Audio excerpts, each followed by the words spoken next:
आज के इस अशोक धम्म विजय दशमी के अवसर पर आप सभी धम्म बंधु जो यहाँ एकत्रित हुए हैं, आप सभी से गुजारिश है एक बार बहुत जोर से, इतनी जोर जयकारा लगे कि हरदोई तक आवाज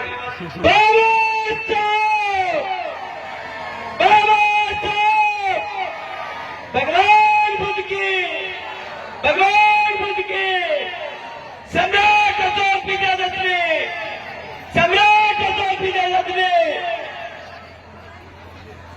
आपके इस मेला कार्यक्रम का उद्देश्य आज के दिन हमारे अखंड भारत के निर्माता पर्व पर हम लोग यहाँ एकत्रित हुए हैं।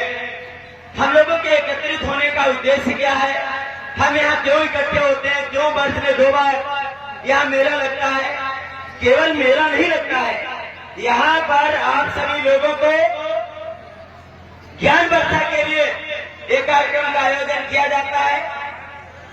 आज आप लोगों को बताना चाहता हूँ कि इस पूरे अखंड भारत में हमारा दलितों का, आदिवासियों का, शोषितों का राज्य था, लेकिन चंद और लोग जब आए तो उन्होंने हमको 6,743 जातियों में बांट दिया और सभी लोगों को जाति के आधार पर काम करने के लिए मजबूर कर दिया और ऐलान कर दिया कि यदि कोई अपनी जाति के अतिरिक्त काम करेगा उसे सजाए मौत दी जाएगी।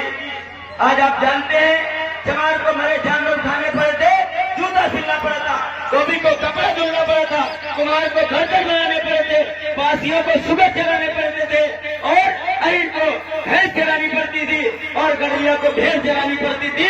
इसी प्रकार सभी लोग अपना जाति का काम करते थे। 5,000 वर्षों तक हमारे पूर्वजों ने मरे सरे जानवरों को उठाया और ऐसी यात्राएं शहर की जिधर से निकल जाते थे उनके कमर में झाड़ू बांध ली जाती थी और गले में हांडी बांध ली जाती थी।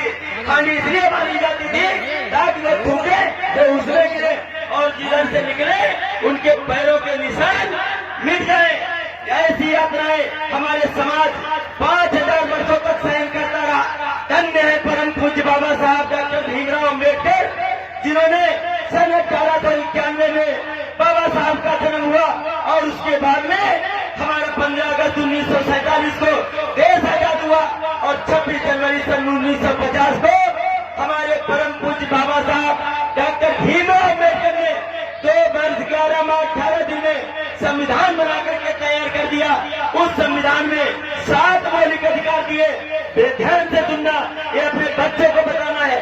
7 मौलिक अधिकार दिए और उस संविधान में पहला अधिकार दिया कि आज के बाद सभी स्वतंत्र है, जो मर्जी में आए काम करे, कोई किसी का गुलाम नहीं है। बाबा साहब की ने दूसरा अधिकार दिया शिक्षा का अधिकार। पहले हमको पढ़ने का अधिकार नहीं था, किसी को पढ़ने का अधिकार नहीं था। बाबा साहब ने संविधान में लिख दिया कि आज के बाद चाहे वाल्मीकि का बच्चा हो, चाहे ब्राह्मण का बच्चा हो, चाहे हिंदू हो, चाहे मुसलमान हो, चाहे सिख हो, चाहे ईसाई हो, सभी को पढ़ने का अधिकार है। वो चपरासी से लेकर के डीएम बन सकता है, पंच से लेकर के प्रधानमंत्री बन सकता है। ये हमारे बाबा साहब की देन है। उसके बाद में धार्मिक स्वतंत्रता का अधिकार। उन्होंने कहा कि जिस धर्म में तुम्हारी इज्जत न हो, तुम्हारा सम्मान न हो, उसे साहस रात मार सकते। ये अधिकार परम पूज्य बाबा साहब ने दिया है। उसके बाद शोषण के विरुद्ध अधिकार, एक अधिकार दिया। पहले हमारे लोग मारे जाते थे लेकिन उनकी रिपोर्ट नहीं लिखी जाती थी। बाबा साहब ने लिख दिया अगर कोई गाली देगा 504 लगेगा, अगर धमकी देगा 506 लगेगा, चापर मारेगा 323 लगेगा, दानादार हथियार मारेगा 324 लगेगा, हड्डी तोड़ देगा 25 लगेगा और मार देगा तो 302 लगेगा। तब से हमारे भाइयों तुम्हारा अधिकार सुरक्षित है, इसलिए ये संविधान में सुरक्षित है। आपने देखा होगा लोग कहते थे कि इनको गाली देंगे तो नरक में जाओगे, लेकिन नरक को सिर्फ कहीं देखा नहीं, कौन गया नहीं गया, लेकिन बाबा साहब लिख करके गए इन दीन दुखियों, दलितों, पिछड़ों, चमार, फांसियों, धोबी जानको को अगर गाली देंगे तो SC ST एक्ट लगेगा और सीधे जेल जाओगे। हजारों की संख्या में लोग जेल में बंद है।